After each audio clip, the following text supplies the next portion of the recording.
Texas, 1944. A group of German women prisoners stood in the scorching heat. Their wrists were red and raw, chained for 3 long weeks.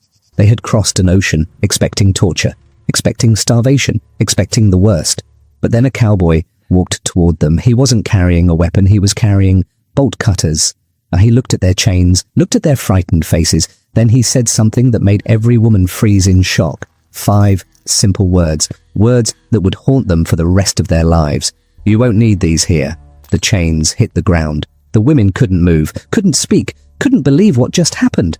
What came next? You won't believe it. These German prisoners, enemies of America, were about to experience something that would destroy everything they believed about Americans, something that would change their lives forever. This wasn't propaganda, this was real. And this story has been hidden for decades. Stay with me until the end. This is one of the most incredible, untold stories from World War II. If you love stories like this, hit that subscribe button right now and tap the bell icon so you never miss another hidden piece of history. Drop a like if you want more stories that schools never taught you. Now let's go back to that dusty ranch in Texas, where everything changed. Camp Hearn, Texas, late June 1944. The heat hit them like a physical blow. Elsa had known summer warmth in Berlin, but this was different. This was air so thick you could taste it. Temperature climbing past 100 degrees Fahrenheit and staying there. The sun felt closer here, angrier, pressing down on everything with weight that made breathing feel like work. The train doors opened on a Saturday morning at 8 o'clock. The sun was already fierce. Camp Hearn spread before them, row after row of wooden barracks, guard towers built from raw lumber, wire fences gleaming in the brutal light. The camp was new, still being finished. Construction workers hammered in the distance. Dust hung in the still air. Nearly 4,000 prisoners were held here. Most were men, Afrika Korps soldiers captured in North Africa, tanned and tired and far from home. But one section had been set aside for approximately 100 German women gathered from various captures across Europe and brought here for what the Americans called administrative efficiency. Elsa and the other women were unloaded from the train. Still chained, 4 by 4 they shuffled into the processing building. Photographs, fingerprints, numbers assigned, names recorded. Then came clothes. Simple cotton dresses in drab colors, probably donated by American civilians. The sizes were wrong. American women were built differently, apparently. The dresses hung loose on most of the German prisoners, making them look smaller than they were, like children playing dress-up. Through all of this, the chains remained. Elsa had worn them for 3 weeks now, from France to ship to America to Texas. The metal had worn grooves into her wrists, not deep, but visible, red marks that throbbed. She had stopped noticing the constant clinking sound, had learned to sleep despite Hilda's breathing on one side, Rosa's restlessness on the other. The chains had become normal. Then they met Jack Morrison. He was 59 years old, owner of a cattle ranch southwest of the camp. He needed workers. The war had taken most of his ranch hands. Young men shipped overseas or pulled into defense factories. His 5,000 acres of pasture needed tending. His cattle needed care. The labor shortage was desperate. Morrison stood in the camp's main administrative building wearing rancher clothes, denim jeans, worn leather boots, a shirt with pearl snap buttons, a hat faded by years of Texas sun. His face was weathered like old wood. His hands were calloused and strong. He looked at the 12 chained women with an expression Elsa couldn't read. Beside him stood Wilhelm Fischer, a German-American from Fredericksburg who would serve as interpreter. Fischer had grown up in Texas speaking both languages, German at home, with immigrant parents, English everywhere else. Morrison spoke. Fischer translated. "These women will work at my ranch, farm work, livestock care, daily transport from camp, return each evening, pay deposited to camp accounts per Geneva Convention requirements." The camp commandant nodded. Standard arrangement.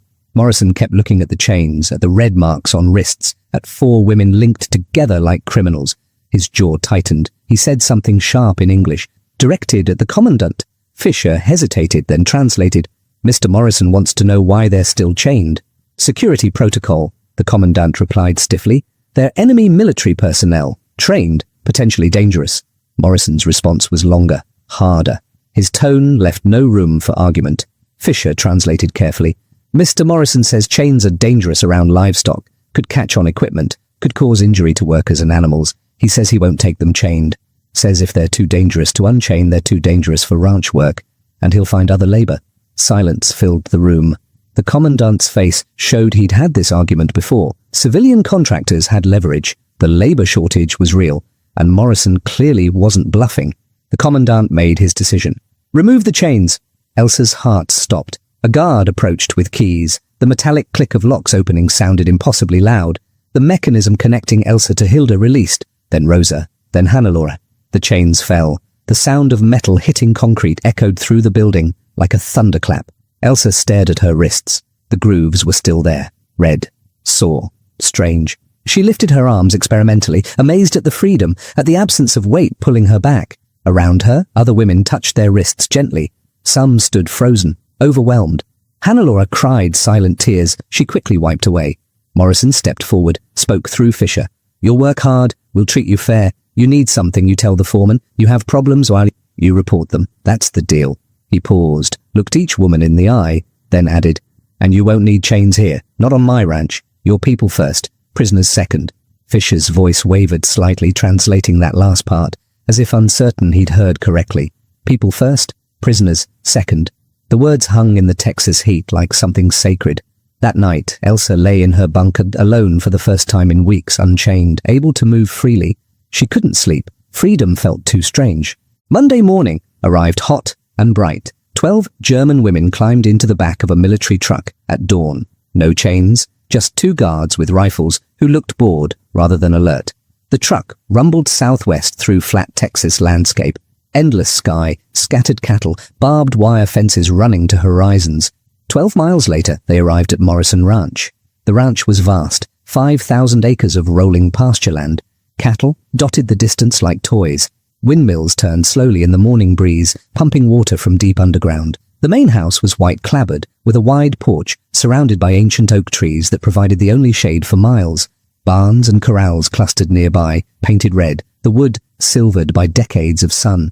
Morrison met them in the yard. Beside him stood Tom Rawlings, his foreman, a lean man in his 50s who'd worked this ranch for 30 years. Several ranch hands stood nearby, all older men or teenage boys.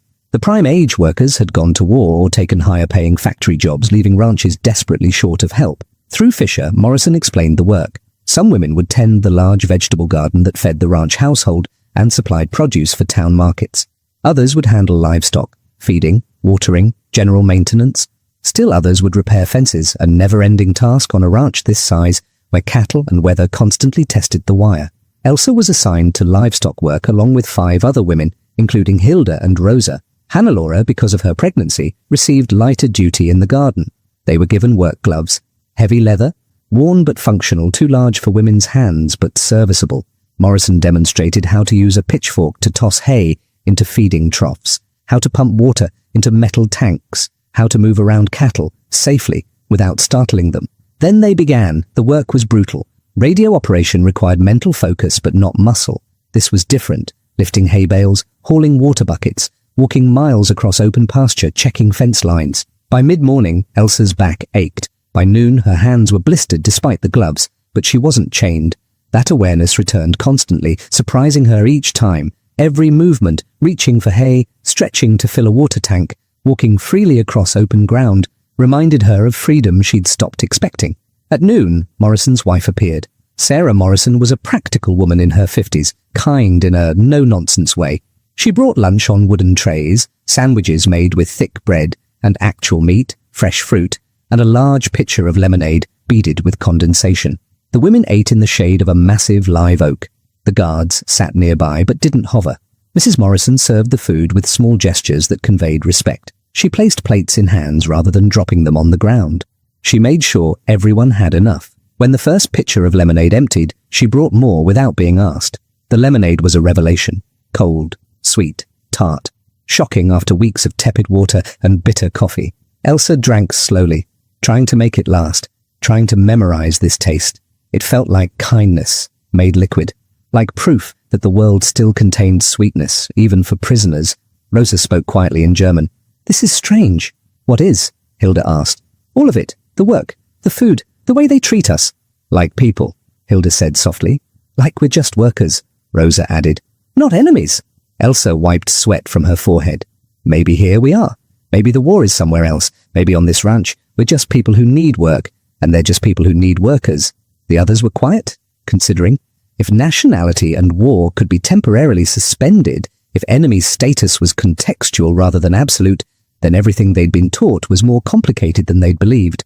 The afternoon brought different challenges. Tom Rawlings showed them how to repair a section of fence damaged by cattle, how to stretch wire tight, how to hammer staples into wooden posts without splitting the wood. Tom spoke little, but his instructions were clear. He didn't care that they were German, didn't care about politics or ideology. He cared whether they worked honestly and learned quickly. By those measures, he seemed satisfied. As the sun lowered toward the horizon, painting the sky orange and pink, the women loaded back into the truck for the return to Camp Hearn. Exhausted, sore, hands blistered and backs aching. But something had shifted.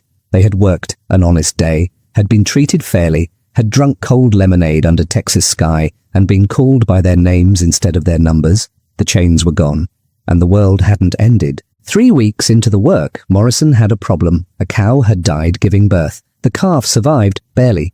It was weak, struggling, all legs and huge dark eyes. Without its mother, it would die within days unless someone bottle-fed it every few hours.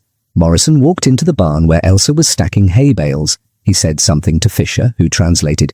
Mr. Morrison needs help with an orphan calf. It needs bottle feeding to survive. He's asking for a volunteer. Elsa's hand went up before she'd consciously decided. Morrison nodded, gestured for her to follow. The calf lay in fresh straw, too weak to stand. Morrison showed her how to mix the formula. Powdered milk, warm water, precise measurements, how to fill the oversized bottle, how to hold it at the correct angle, how to be patient while the calf learned to suck. They're stubborn at first, Morrison said through Fisher, but once they learn, they'll remember you. You'll be its mother now. Elsa knelt in the straw. The calf smelled like hay and warmth and something indefinably alive. She touched its neck gently, then guided the bottle toward its mouth. The calf resisted at first, turning its head, confused by this strange rubber nipple that wasn't its mother. Elsa persisted, patient, murmuring soft German words. She didn't even realize she was speaking. Then the calf latched on. It drank desperately, milk disappearing from the bottle, its tail twitching with satisfaction. Its entire body relaxed as it fed, trusting this stranger completely. Something cracked open in Elsa's chest, not broke, opened. She had never been maternal, never particularly liked children or animals, had never imagined herself as a caretaker for anything beyond radio equipment. But this calf needed her. Its survival depended on her patience, her attention, her willingness to return every few hours with a bottle. And the calf didn't care that she was German, didn't care about war or uniforms or enemy status. It just knew she brought food and warmth and safety. When the bottle emptied, the calf looked at her with eyes that held only gratitude. Morrison watched from the barn entrance. That calf won't forget you. You're its person now. Elsa nodded, not trusting her voice. She fed the calf 4 times a day for 2 weeks, watched it grow stronger, watched it stand on wobbly legs, then run clumsily around the corral. Each feeding session felt like proof that she could create life instead of supporting systems designed for death. Then Morrison taught her to ride. It happened unexpectedly. He needed to move cattle between pastures, but his regular hands were occupied elsewhere. He looked at Elsa, at her competence with animals, at the way she moved around livestock without fear. You ever ride a horse? Fisher translated. No, Elsa admitted. Want to learn? She did, desperately. Morrison started her on an old mare named Patience, aptly named, calm and forgiving of beginner mistakes. He showed her how to mount, how to sit balanced in the saddle, how to hold the reins loosely, how to communicate through subtle shifts of weight. The first ride was terrifying and thrilling equally. The height, the movement, the power of a living creature beneath her that could choose to cooperate or rebel. But Patience was patient, and Elsa was determined.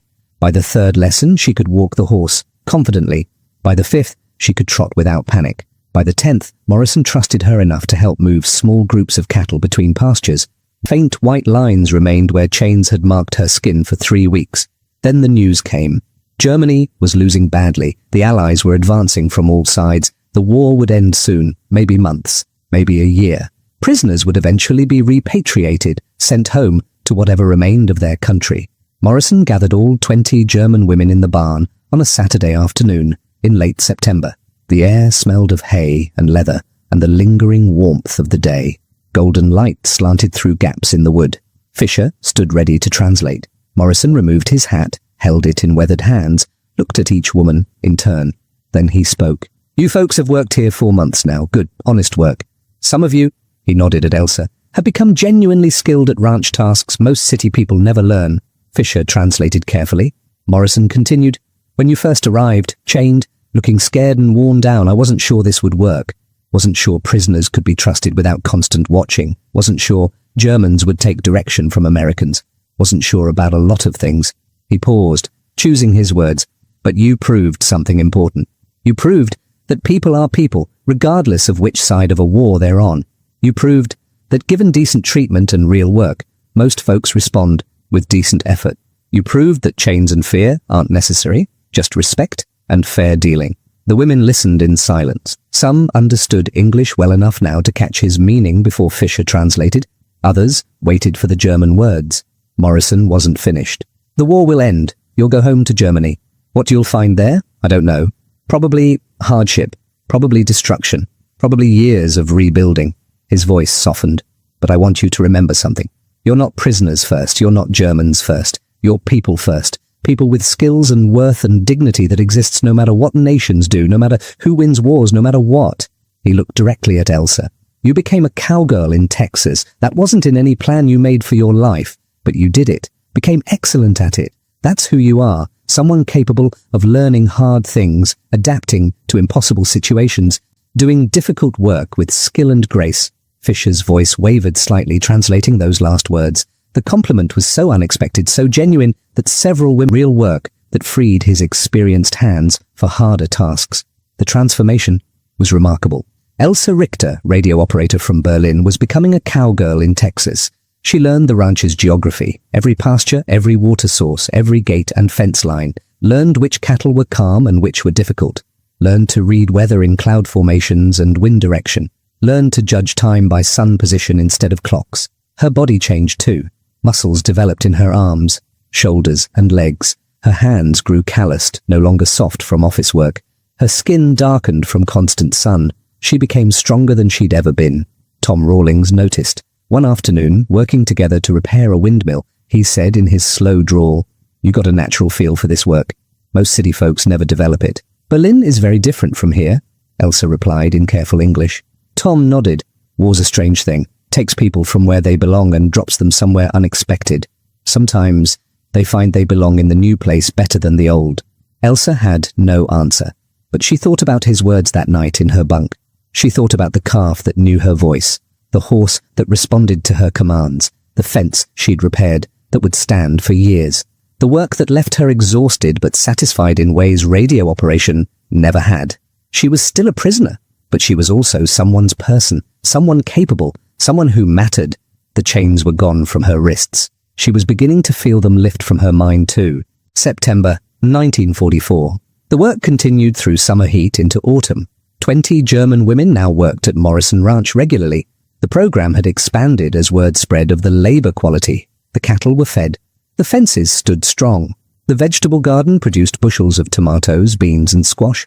Elsa had become indispensable.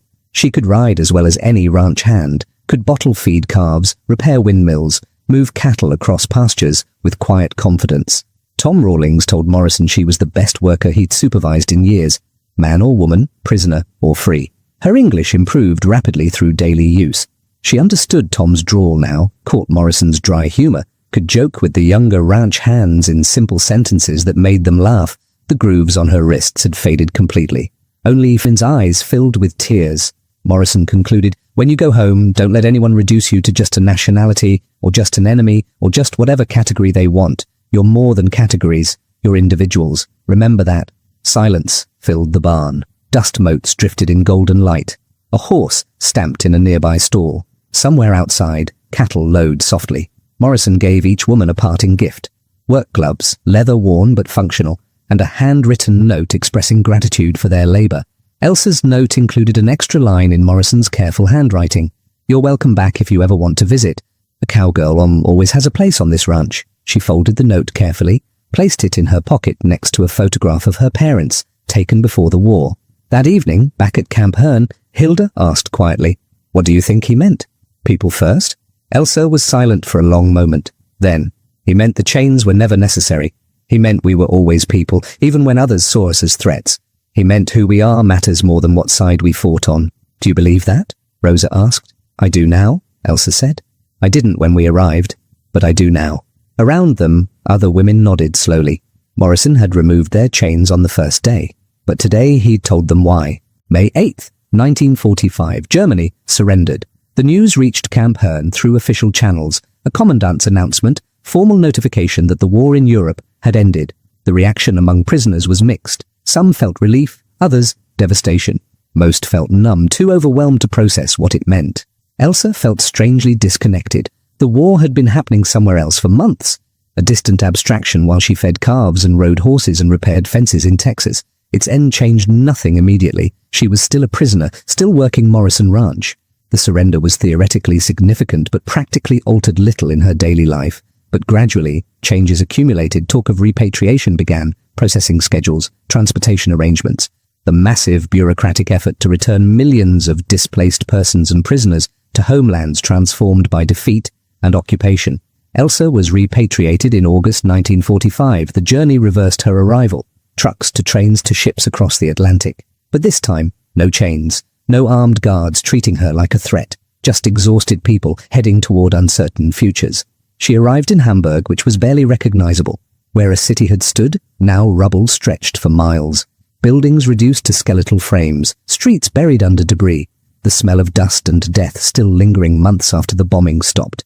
From Hamburg, she made her way to Berlin, a difficult journey through broken transport systems, through zones controlled by different Allied powers, through checkpoints requiring endless paperwork. Berlin was worse than she'd imagined. The city center was a moonscape. Her family's apartment building had been hit by bombs, reduced to twisted steel and concrete fragments. Neighbors who survived told her the news she'd been dreading. Her parents were dead, killed in an air raid in February 1945, buried in a mass grave with hundreds of others. She was alone, completely alone, 24 years old in a destroyed city without family or home or prospects. Around her, millions of other Germans navigated similar devastation, loss, defeat, the grinding work of survival in circumstances that made survival seem impossible. But Elsa had something many others didn't. She had memories of Texas. She had skills learned on Morrison Ranch. She had knowledge, radical and sustaining, that people were people first, that dignity existed independent of national catastrophes, that chains could be removed by anyone willing to say, you don't need these here. She found work in reconstruction, physical labor, like the ranch, hauling rubble, clearing streets, the endless work of transforming ruins back into a functioning city. The work was brutal, but Elsa was strong now. Her hands were calloused. Her back was resilient. She could work full days without breaking. She also found Hilda again, purely by chance, in a bread line in the American sector. They recognized each other instantly, embraced with unexpected emotion. They talked for hours, shared stories of return, of what they'd found and lost. Do you think about Texas? Hilda asked. Every day, Elsa admitted. Me too, Hilda said quietly. About Morrison? About the moment the chains came off. About being treated like people instead of enemies. In 1965, 20 years after the war ended, Elsa received a letter from Texas. Jack Morrison, now 79, writing to say he'd often wondered what became of the German women who'd worked his ranch. Hoped they'd survived, hoped they'd found peace. Elsa wrote back immediately, described her life in Berlin, her work, her survival, and rebuilding. Thanked him for treatment that had been humane when humanity seemed absent. For removing chains when protocol said they were necessary. For insisting she was a person first. Morrison's reply was brief, but powerful. That wasn't generosity, that was just decency. You worked hard, deserved respect. The chains were always wrong. Wrong practically, wrong morally. I'm glad it meant something. Glad you survived in one. They exchanged letters sporadically over the years. Short updates, occasional news. A connection maintained across oceans and decades. Morrison died in 1972. His daughter sent Elsa a copy of his obituary, along with a note. Dad spoke often of the German women who worked the ranch during the war. Said you taught him something important about human nature. Thank you. Elsa kept the letter. Kept the worn work gloves Morrison had given her in 1945. Kept the memory of chains falling away, of a rancher saying, you won't need these here. She lived until 1998, dying at 77 in a Berlin transformed from ruins to prosperity. She had witnessed Germany's division and reunification, had contributed to its rebuilding, had survived when survival seemed impossible. In her possessions, Her nieces found the gloves, Morrison's letters, and one photograph she'd never mentioned, herself on horseback in Texas, squinting at the camera in bright sun, wearing work clothes and a slight smile. On the back, in Morrison's handwriting, Elsa Richter, cowgirl, June 1945, proof that people are people first, everything else second. This is what happened when German women arrived in Texas in chains. Cowboys removed them, not because security changed, not because the women were harmless, but because someone decided chains weren't necessary for people doing honest work. That decision didn't change the war, didn't alter history's grand sweep, but it changed Elsa Richter, changed Hilda and Rosa and Hannelore and the others who worked Morrison Ranch. It taught them that humanity persisted even in war, that individuals could transcend national categories, that chains were removable by anyone willing to offer dignity instead of fear. The war ended, the prisoners returned, Germany rebuilt, but the memory remained of chains falling away, of a Texas rancher saying, "Your people first," of proof that even enemies could be treated with decency. In the end, America's greatest weapon wasn't its bombs or its armies. It was this, the radical act of removing chains and trusting people to be people. 4 words that changed lives, 4 words that proved humanity was stronger than war. You won't need these. Texas, 1944. A group of German women prisoners stood in the scorching heat. Their wrists were red and raw, chained for 3 long weeks. They had crossed an ocean, expecting torture, expecting starvation, expecting the worst. But then a cowboy walked toward them. He wasn't carrying a weapon, he was carrying bolt cutters. He looked at their chains, looked at their frightened faces. Then he said something that made every woman freeze in shock. 5 simple words, words that would haunt them for the rest of their lives. You won't need these here. The chains hit the ground. The women couldn't move, couldn't speak, couldn't believe what just happened. What came next? You won't believe it. These German prisoners, enemies of America, were about to experience something that would destroy everything they believed about Americans, something that would change their lives forever. This wasn't propaganda. This was real. And this story has been hidden for decades. Stay with me until the end. This is one of the most incredible, untold stories from World War II. If you love stories like this, hit that subscribe button right now and tap the bell icon so you never miss another hidden piece of history. Drop a like if you want more stories that schools never taught you. Now let's go back to that dusty ranch in Texas, where everything changed.